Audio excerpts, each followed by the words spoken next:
All right.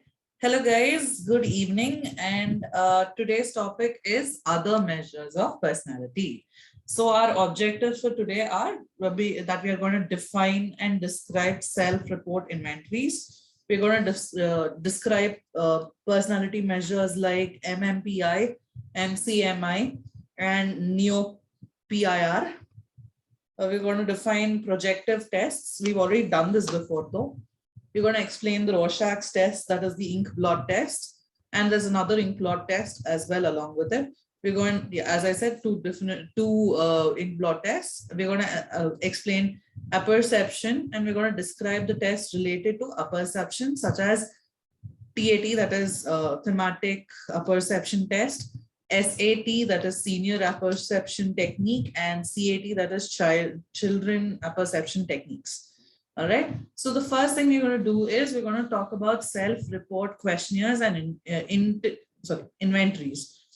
One way of measuring personalities involves asking individuals to respond to a self-report inventory or a questionnaire. These measures are also known as objective tests of personality, and they contain questions or statements to which individuals respond in various ways. So some of the examples or some of the measures or inventories that we're going to discuss are about Minnesota multiphasic personality inventories. This is one topic that was taken by Ritu about a couple of days ago.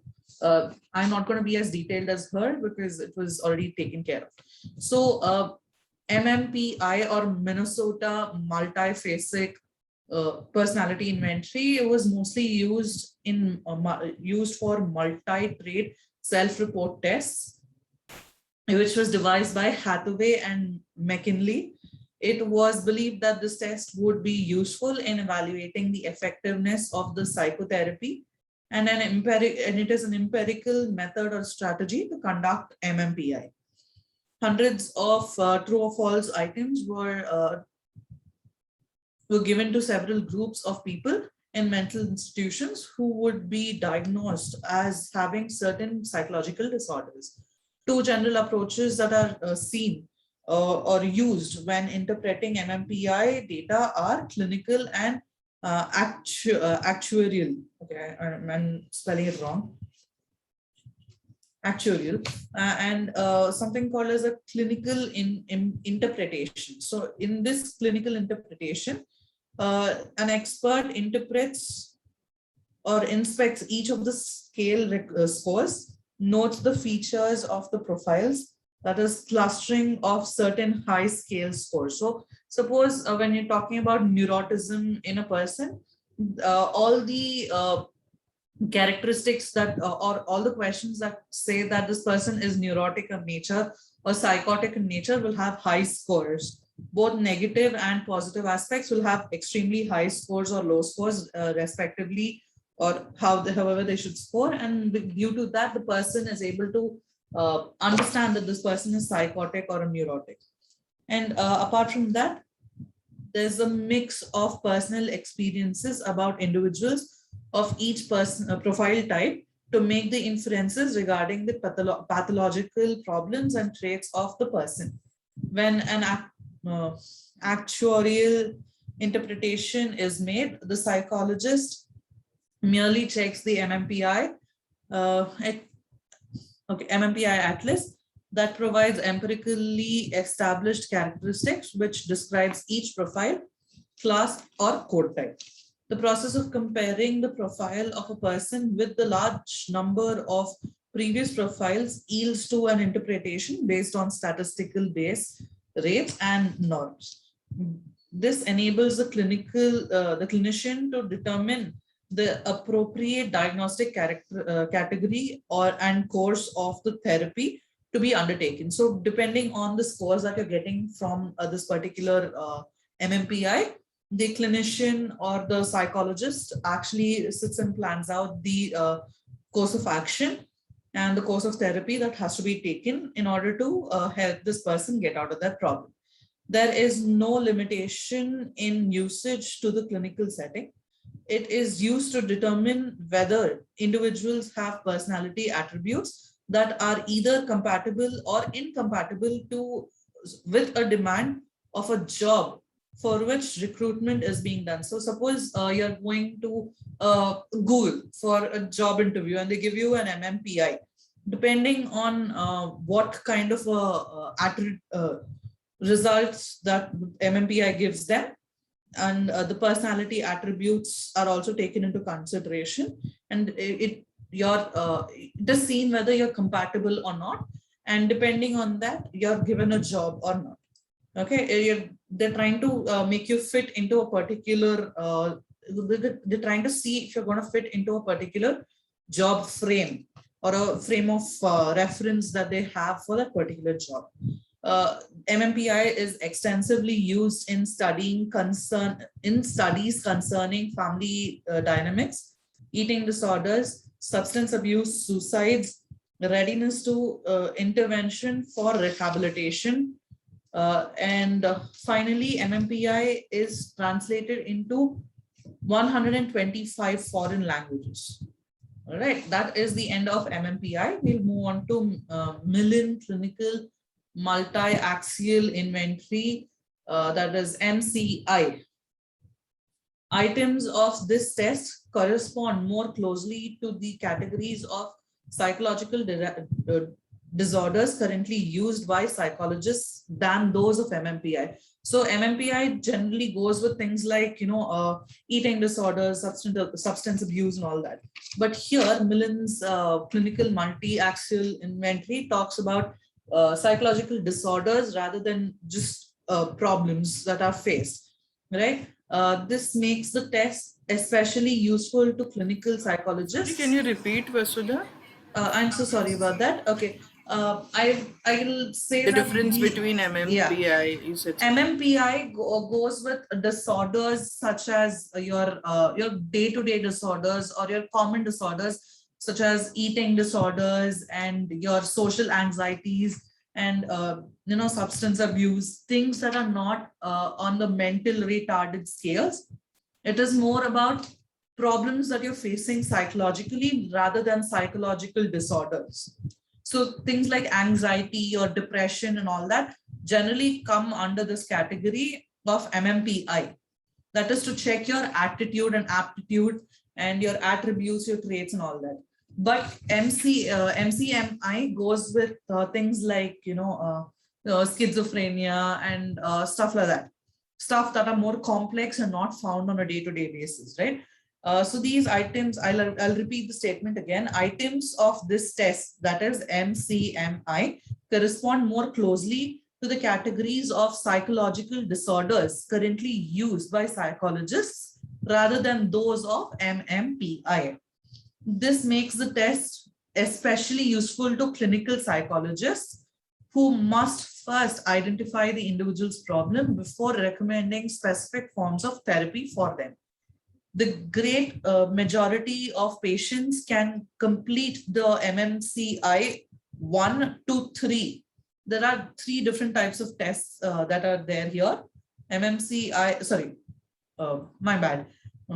They can complete MCMI 3 within 20 to 30 minutes, facilitating relatively simple and rapid administration while minimizing patients' resistance and fatigue. So what this MCMI is, it's a very brief kind of a test. It'll get over within 30 minutes. It does not exhaust the person who's giving this test. Again, we are talking about mentally retarded or mentally disabled people here, or people facing psychological disorders who are giving this test. So they're generally more resistant, or they get tired very quickly. Now the description, it says that, the description based on Millin's theory of personality and psychopathology. This test provides a measure of 22 personality disorders and clinical syndromes for adults undergoing psychological and psychiatric assessments or treatments.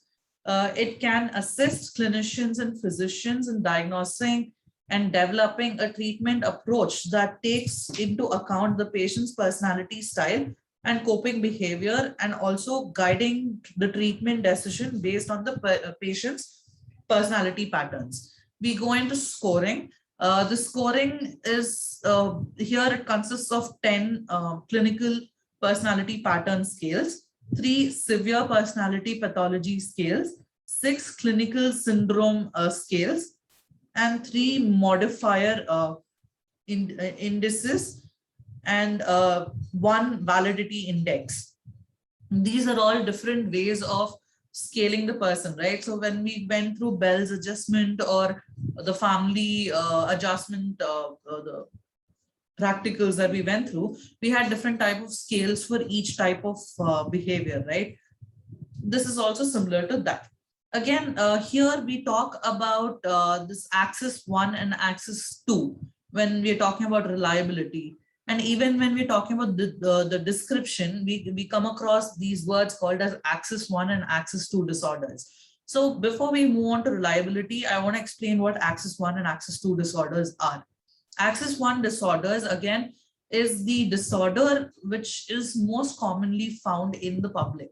These are associated with anxiety disorders like panic disorders, social anxiety disorders, PTSD, that is post-traumatic stress disorder, and all those, right? The examples for such kind of disorders can be dissociative disorder or eating disorders such as anorexia nervosa, bulimia nervosa, etc.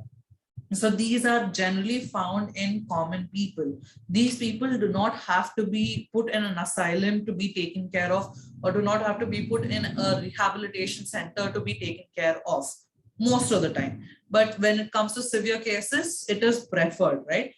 Axis 2 disorders are disorders that are long-standing conditions of the clinical significance. As I said, again, here, personality disorders and mental retardations are an example of your axis 2 disorders. Again, this is the same difference that we have between your MMPI, what the MMPI checks and what the MCMI checks. As far as I can see among the among the description or the difference between the two, it is seen that most of the most of the axis 1 disorders are tested by your MMPI, whereas a little bit of your axis 1 and a lot of your axis 2 is basically checked by your MCMI. Then let's move on to the reliability of the MCMI. The reliability of MCMI is MCMI2 generally has been sound. That means it has been very reliable when it is in association with axis 2 scales showing the highest stability as predicted by Millen.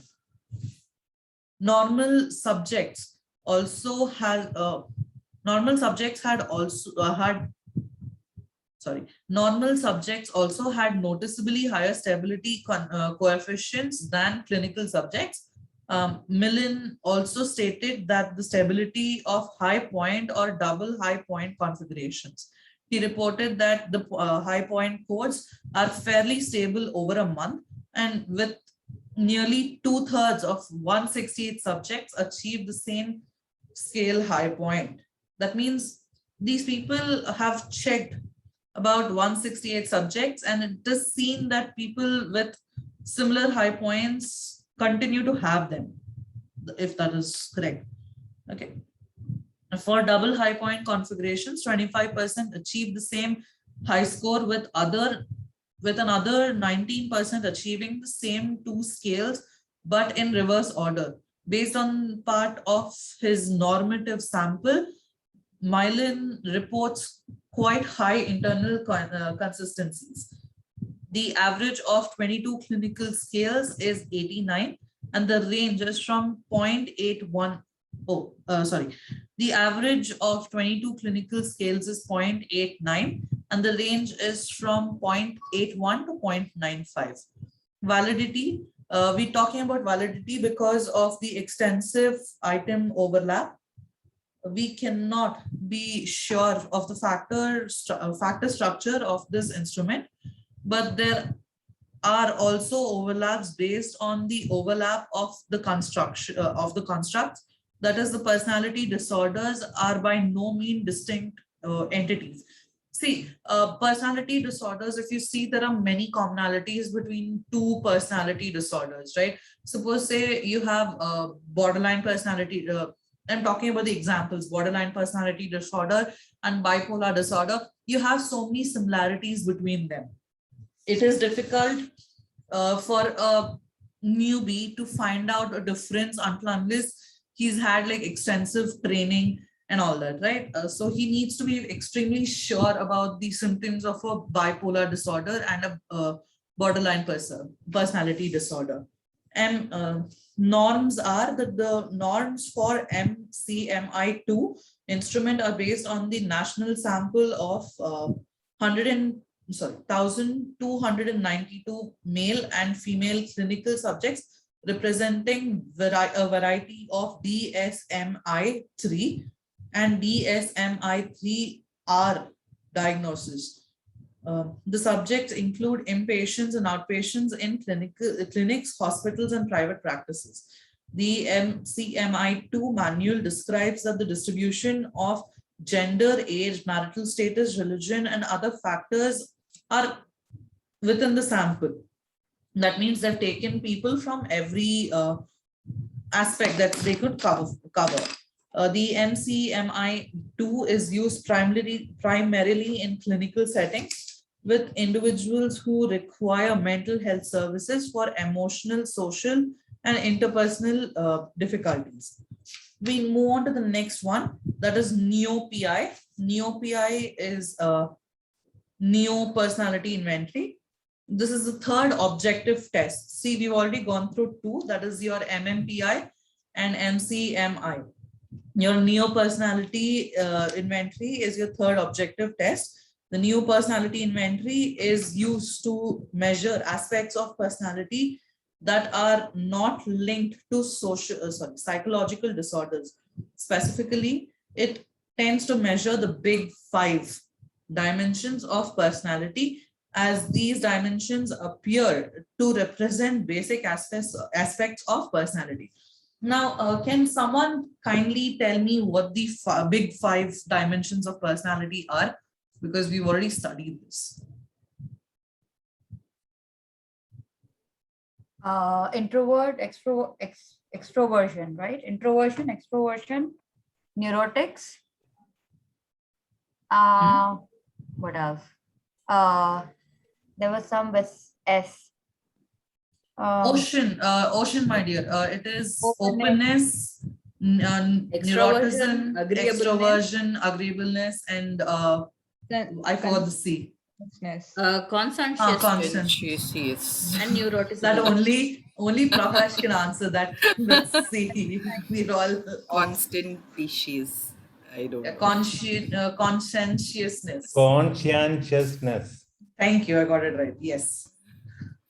Okay. So openness, constant, whatever. Conscientiousness. Whenever we have to use this, we'll have to ask Prahar. Yeah, imagine we're writing this in the exam and we've got to do this. Okay, can we kindly go ahead so that because the recording is still on. Thank you for answering, all of you. It was awesome. Your people are still awake. Great. So the big 5 dimensions of personality are checked by this New Personality Inventory. So if you see the order in which we are going, the first one was related to counseling. That is, your MMPI is related to counseling and career counseling. Second one was your MCMI, that is your Millen Clinical Multi-Axial Inventory. That was more related to your clinical. And now your Neo Personality is again a kind of clinical, counseling and kind of OB. If you see that each of these particular things that we're studying has a specific area that it's checking. So Neo-PI is highly regarded assessment of personality based on the 5-factor model. The Neo-PI-R measures the interpersonal, motivational, emotional, and attitudinal styles of adults and adolescents. As I said, these are the most important things when it comes to both counseling as well as OB. So you can see that each of the tests that we've discussed has covered at least one of our electives. It consists of 240 personality items and 3 validity items, and is available in 2 forms. The form S is designed for self-report, and the form R is written in 3rd person for observer reports. NEO-PIR was designed to provide a general description of a normal personality relevant to clinical counseling and education situations. Okay, it also says that it is a part of clinical as well. So this covers all 3 then. NEO-PIR items and materials were designed to be easily read and understood. The 5 factors measured by NEO-PIR provide a general description of personality, whilst the facet scale allows more detailed analysis. These 5 factors and their facets scale, the facet scales include neuroticism, which includes anxiety, hostility, depression, self-consciousness, impulsiveness, vulnerability, and your extroversion includes again warmth, gregariousness, assertiveness, activity, excitement seeking, positive emotions, etc. Your openness to experience, again, this openness is actually opened up here because it's talking exactly what it's about. It is about your fantasies, your aesthetics, your feeling, your actions, your ideas, your values. Openness to experience all these is what openness is all about. Agreeableness is your being trustworthy, honest, modest, compliant, altruism, straightforwardness, tender-mindedness, being soft and humble is what it talks about. Consciousness, sorry. Praharsh, help me out. Conscientiousness is talking about competence, self-discipline, achievement, striving, beautiful, being beautiful, not beautiful, beautiful, order and deliberation. So these are the different subcategories or what they call facets that we're going to talk about when we're doing this NEO-PIR thing. Reliability and validity. Internal consistency coefficient ranges from 0.86 to 0.98 for domain scales and from 0.56 to 0.90 for facet scales. Stability coefficients range from between 0.51 to 0.83. This has been found in 3 years, 6 years, and 7 years longitudinal studies of the original NEO-PI factor. The new NEO-PIR has been validated against other personality inventories and projective techniques. Uses of NEO-PIR is that the test can be effectively used in counseling and clinical settings with adults as well as senior high school students and college students. It is also very effectively used in businesses and industrial settings. And this test is used in psychological research, including studies in sports psychology and recreation. For all those who are opting apart from your counseling, your clinical and your OB, this helps them there as well. Next, we move on to the 2 different types of ink blot tests. They are your Rorschach psychodiagnostic test and your Holtzman ink blot test. Both of them have been discussed previously in your projective techniques, and we will get into it right now. These are psychological tests in which a subject's interpretation of an ink blot is analyzed. This test is used in clinical psychology and psychiatry. Ink blots are used to determine what a person perceives in a highly ambiguous shapes. Now, when it comes to the introduction of the Rorschach psychodiagnostic test, The first few paragraphs that are given here is a basic story or a background to this person called Herman Rorschach, who came up with this test. And he found out that during the ink blot test, the examinee is shown a series of 10 ink blots and asked to describe what he sees. It is assumed that the examinee will project his own personality and emotions on these ambiguous pictures, providing the examiner with insight into his unconscious mind. However, this Rorschach scale, or how to assess a person, was not given to us, because before this person, Herman Rorschach, could actually give us the proper scale, he passed away. All right. Reliability and validity after Rorschach's test. So after Rorschach's death, at least 4 other attempts to standardize the ink blot test was done. However, this only resulted in further confusion and inconsistencies. So it's like this, you're trying to make a test that will make sense only to you. And when someone else is trying to do that test, it makes no sense to us, because we do not know what basically is going on in the other person's mind in order to actually finish this test that we're going to do. In the current use, okay, before we go on, however, this only resulted in further confusion and inconsistency. In the late 1950s, an American psychologist by the name John Zenner developed which later became to be known as the Zenner's comprehensive system, which consolidated these different approaches into one universal procedure. So Rorschach's test, including 4 other attempts, have been consolidated into the Exner's comprehensive system, and which give us a more universal type of a thing. The current use, it's actually the next page, Ritika. Yeah, thank you. The current use of the Rorschach ink blot test continues to be one of the most popular projective tests used today. However, critics in the ink blot test argue that the interpretation of an examinee's response is highly dependent on the examiner's own personal judgment, and therefore not likely to be reliable amongst examiners. So what they try to say here is that the test, that is the ink blot test, is not objective enough. It depends on the discretion of the examiner and his biases, and hence cannot be reliable. Alternatively, others contend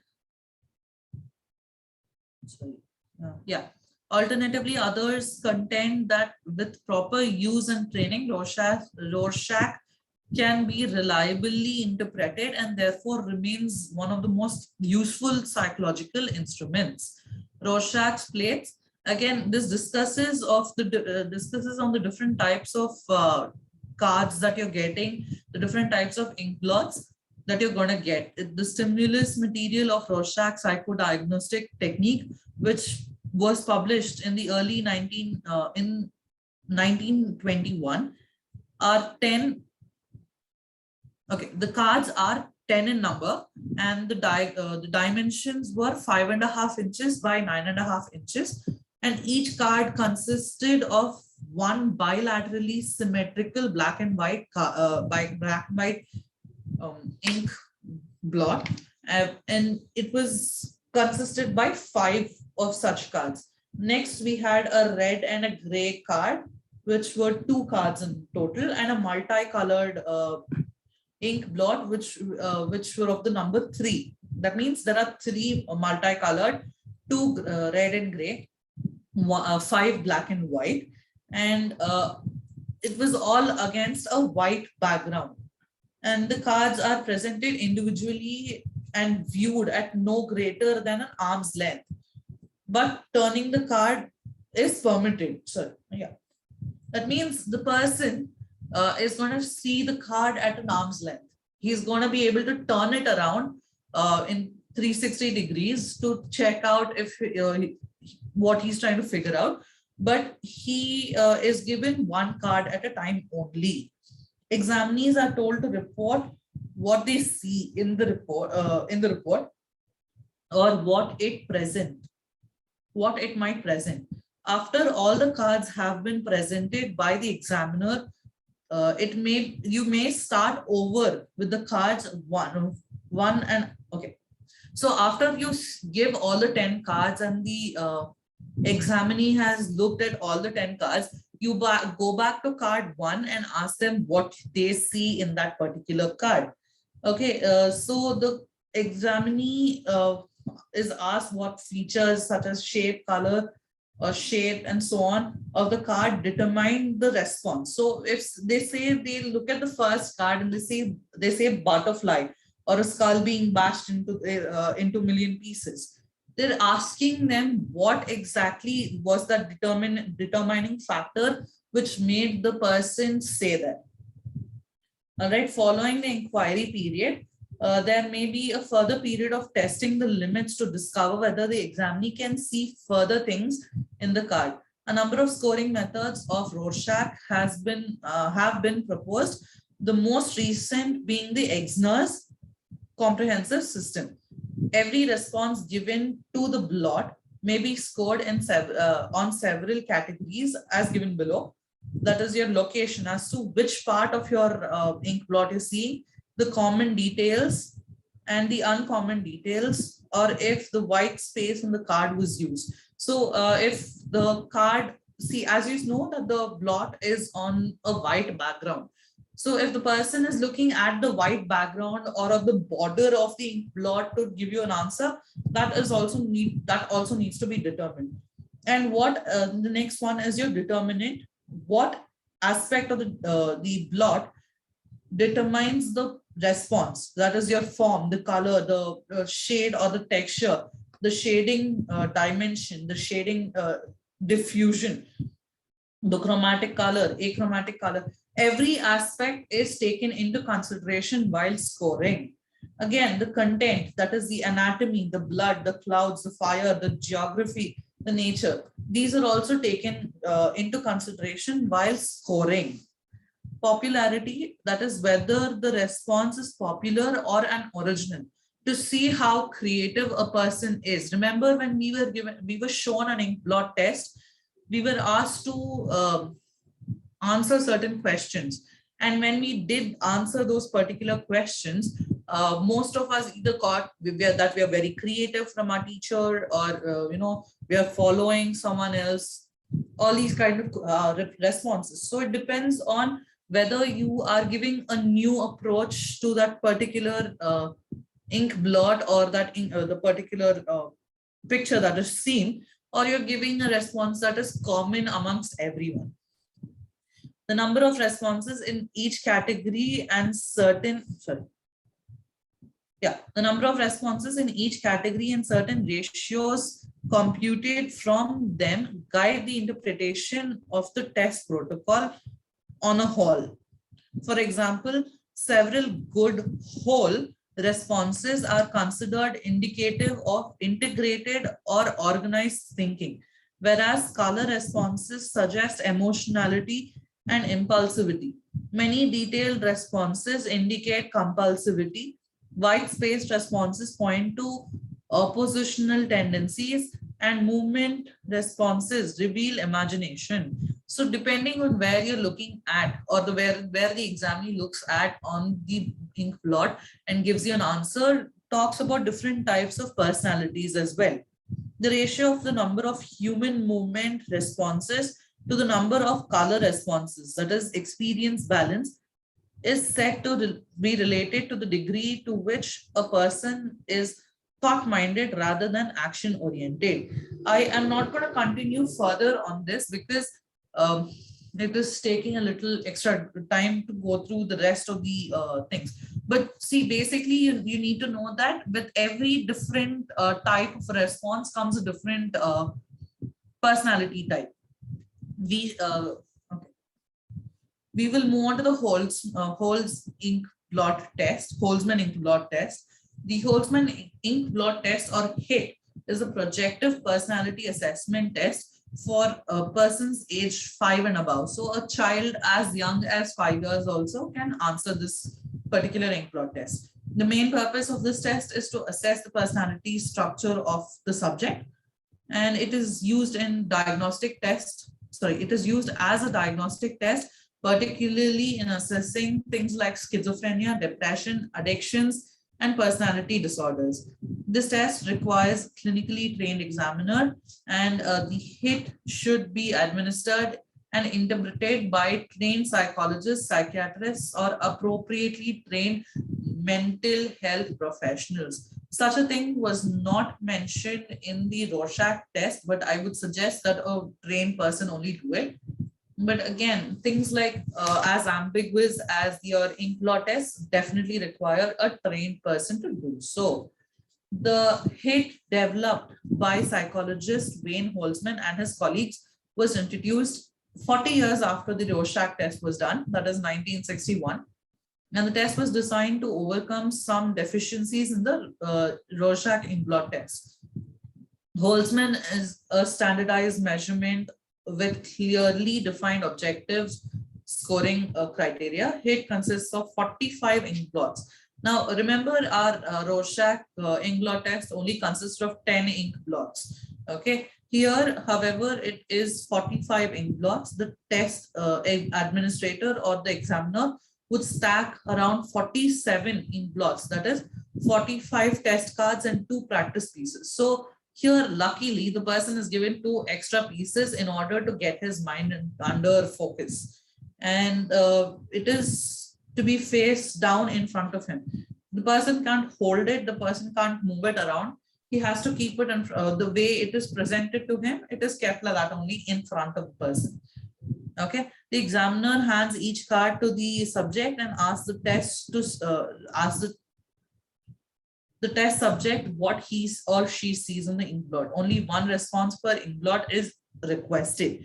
Occasionally, the examiner may ask the test subject to clarify or elaborate on the response. Suppose, say, the person sees a really beautiful ink blot, but what he thinks is blood or murder or someone smashing someone's skull.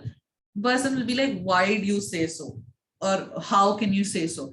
Stuff like that are asked so to understand the person further.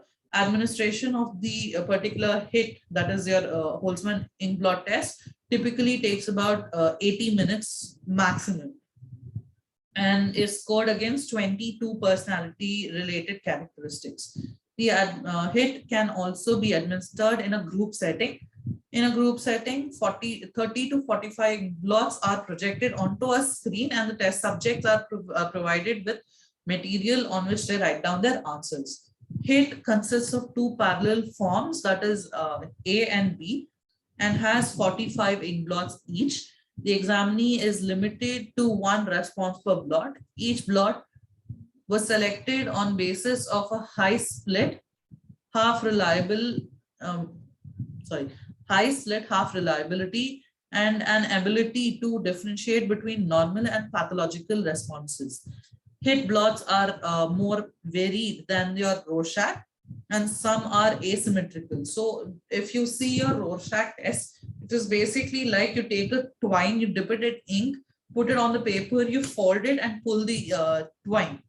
What you get is the exact print on both sides. But here, when it comes to HIT, right, they're not symmetrical. They do not have to be symmetrical.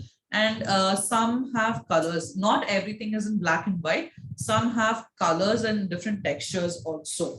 It can be scored on 22 response categories developed by computer analysis of hundreds of test protocols. The percentile of norms for these 22 scores are based on 8 groups of people, normal and pathological, ranging from the ages of 5 and to adulthood. You can give it to any age person above the age of 5. The procedures for constructing and standardizing HIT were more like those of for a personality inventory rather than a projective test. Hence, the reliability is much more higher compared to that of a Rorschach test. Now, we move on to the last part of this chapter. It is a pretty small thing, but if you guys have any doubts so far, kindly let me know. Yeah, Vasu, I missed the last point. How is the reliability more in this case? That is because it is done like, a person. See, okay. Personality inventories are more of an experimental kind of a thing with a question and answer, right? Yeah. Prakash? Yeah. Yeah. So this particular ink blot test, the HIT, that is your Holzman ink blot test, was done in a similar pattern where it is almost like a question and answer. But your Rorschach, no, it was more, interpretation. It was based on interpretation rather than empirical evidence. Here, it is more empirical compared to that of your Rorschach test. Okay, got That it. is why it is more reliable compared to your Rorschach. Okay, got it. Thanks. Anybody else? Guys, can we move on, or do you have any other doubts? You can move. Okay, thank you. We move on to the apperception test. Before we move on to what the apperception test is, we would need to know what apperception is, right? So apperception is basically a mental process by which a perception or an idea is assimilated into an individual's existing knowledge. So what it means is trying to introduce something new to a person, or giving a little more boost to the knowledge that a person has.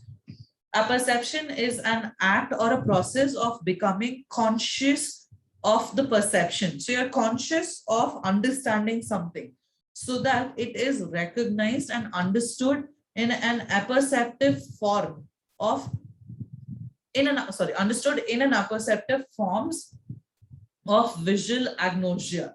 That is, this ability is lost or impaired. Okay, in simple terms, apperception is referred to the conscious perception with full awareness. That means when you're able to understand something consciously, being completely aware of something, that is apperception. So suppose you're listening to a song, okay? You're listening to a particular song that you've been hearing over and over again since your childhood. But suddenly, when you're listening to the lyrics, all of a sudden, after say 10 years of listening to the song, and suddenly you understand the meaning fully, and you understand the true meaning behind it, it can be called as an apperception. It is the process of understanding by which newly observed qualities of an object are related to your past experiences. So in the same case of listening to a song for 10 years, you love that song, you won't let go of it no matter what. You're listening to the lyrics, you've heard to it 100 times. But suddenly when you're understanding it with full consciousness, you tend to appreciate the song a little more. This is what apperception means. There are again two types of apperception. That is your empirical apperception and your transcendental apperception. Okay. We will move on to the types of apperception test. Now, remember apperception, remember the thematic apperception test that we were talking about 2 days ago? Ritu, you yourself told us about it. Can you kindly repeat what it is?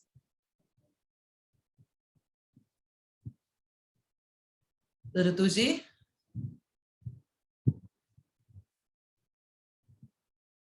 I never told about this. You did. I actually heard you. So thematic apperception test. Okay, fine. Thematic apperception test was developed by this person called Henry Alexander Murray and his colleagues. And it was where you take up, okay, the participants are held to reveal their attitude, feeling, conflicts, and personality characteristics either in an oral or a written format. Here, this is where these people are shown photos or pictures in black and white colors in an ambiguous kind of a format. So suppose say they'll show you a picture of people in a market. They're not either doing this or that. They're in movement, in transit. So the person who's being shown, that is the interviewee or the client, is asked to explain in a story format what is going on in that particular picture. This is exactly what is a thematic a perception test. Whatever the person or the client tells you about this particular picture, you can interpret his emotions, his personality characteristics, the feelings that he has, everything from within it, because mostly it is associated with the person's whatever story that they're telling is related to themselves, or they're putting their emotions in that picture to tell you that story. Okay, can we move on? Okay, so the frequency, intensity, and the duration of the story are all taken into account in the interpretation, and following the TAT responses are considered indicative of a mental disorder of various kinds. And how we can find out if there is a mental disorder or something wrong is due to the slowness or delay in responding may indicate depression. So if the person is taking a little too long to answer a few questions when it comes to the particular story that they have given you, then you can understand that the person is depressed. Stories by men that involve negative comments on women or affection for other men point out homosexuality, and over cautiousness or precautions with details suggest obsessive compulsive disorder. This is how you can see or how you can score or how you can interpret what this person is telling you, what your client is telling you, right? So as I said, everything, okay, from stories such as this, that is when you're talking about ambiguity and all that. Okay, I will go a little back. The usual procedure for administering the TAT begins by asking the examinee to tell a complete story about each of the 10 or so picture cards selected as appropriate for his or her age or sex. The examinee is asked to devote approximately 5 minutes to tell each story and telling what is going on, what thoughts and feelings the person in the story has, what events have led up to that situation, and how it will turn out.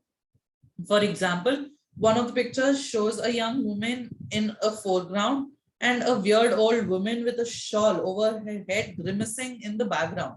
The following story was told by a young college woman in response to that picture.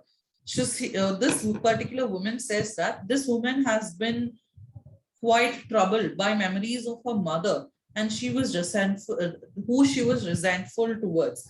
She has feelings of sorrow for the way she has treated her mother. Her memories of her mother plague her. These feelings seem to be increasing as she grows older, and she sees her own child treating her the same way that she has treated her mother.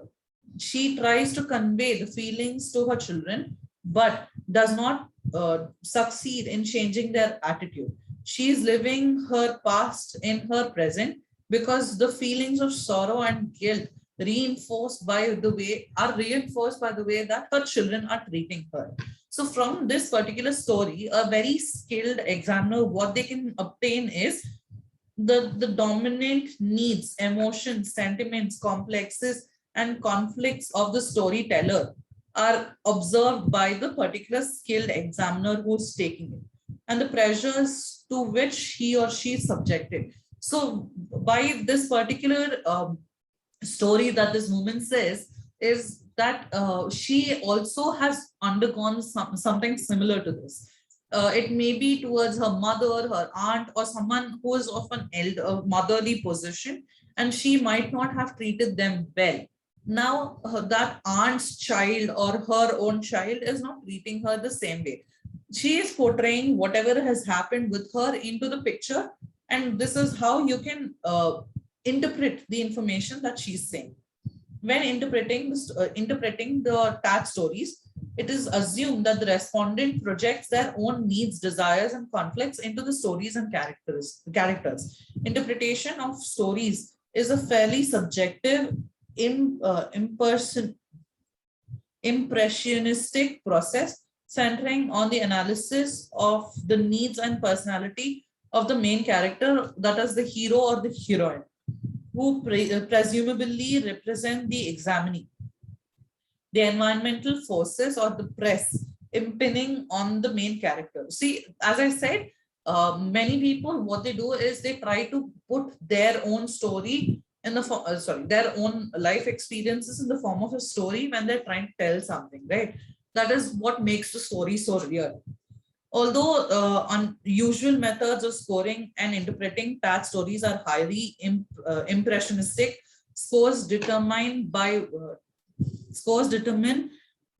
one or more systematic procedures are fairly reliable and can be interpreted in terms of norms based on standardization studies. Asking a person to tell a story about pictures would also seem to have potentially greater validity than asking a person for responses in inkblot tests. So what they say is that is a little more reliable than your hit and your Rorschach. We move on to the okay. Before we move on, the TAT has been used with a range of ethnic and chronological age groups, and various modifications have been constructed for black children and other blacks, children and other adults, older adults. Something called as a senior apperception technique. It is similar to your TAT. It is only that these have been modified to suit the mindset of older people, senior citizens.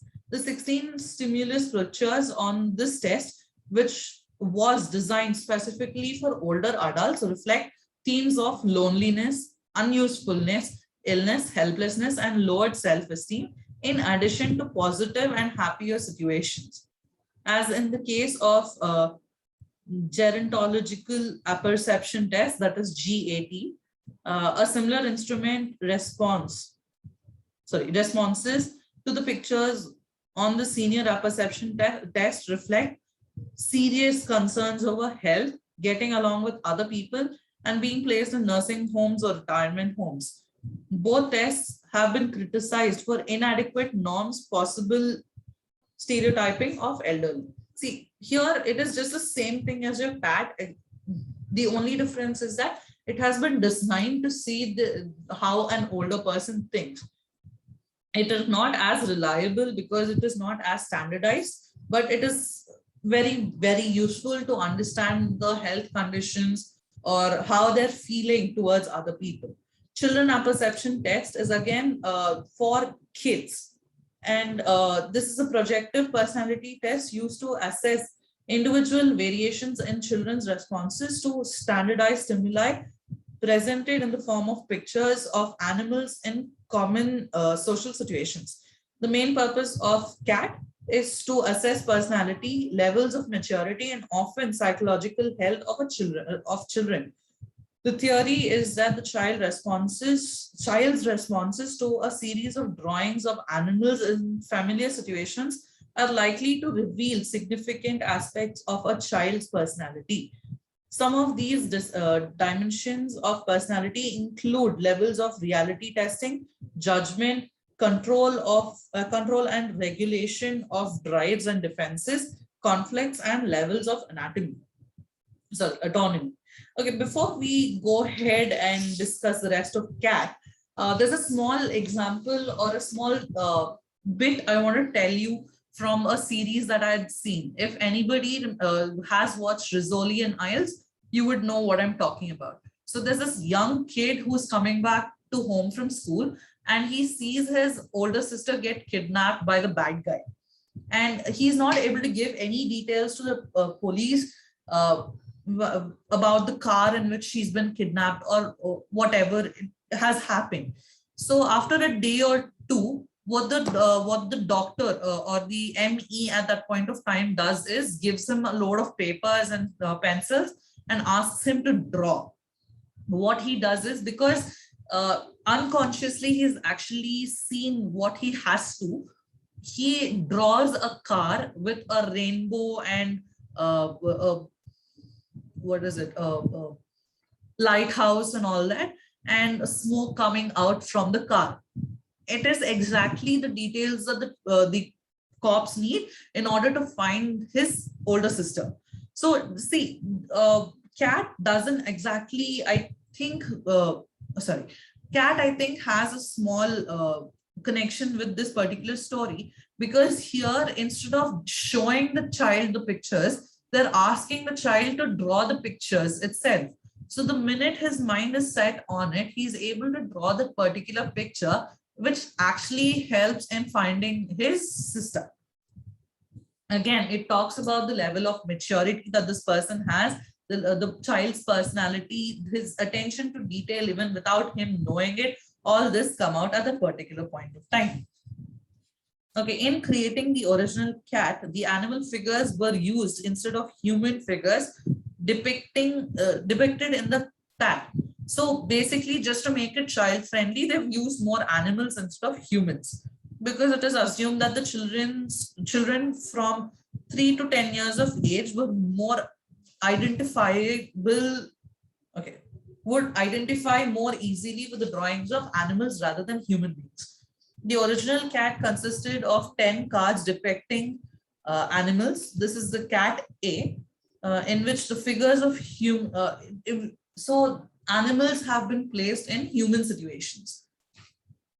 The Bellacs later developed cat H, which include human figures for use in children who, for a variety of reasons, identified more closely with humans rather than animal figures. A supplement of cat, or that is the cat S, which included pictures of children in common family situations, was created to elicit specific rather than universal responses. Like TAT and Rorschach test, CAT is a type of personality assessment instrument known as a projective test. The term projective refers to the concept originated from Sigmund Freud. In the Freud's theory, unconscious motives control much of the human behavior. As I said, unconsciousness, right? Projection is a psychological mechanism by which a person unconsciously projects inner feelings onto the external world and then imagines those feelings are being expressed by external words towards him or her herself. So suppose, say I'm angry with someone, and I'm blaming them for a certain behavior of theirs. It doesn't necessarily mean that this person is having that particular behavior. It can also mean that I am projecting my lack on that person and screaming at him or her for no reason. As opposed to cognitive tests, which use intellectual and logical problems to measure what an individual knows about the world, projective assessments such as the CAT are designed to be open-minded and to encourage free expression of thought and feelings, thereby revealing how an individual thinks or feels. The CAT generally takes about 20 to 45 minutes to administer and is conducted by trained professionals, a psychologist, in a clinical or a research or an educational setting. The test may be used directly in therapy or as a play technique in other settings. That comes to the end of the chapter. Anybody has any doubts?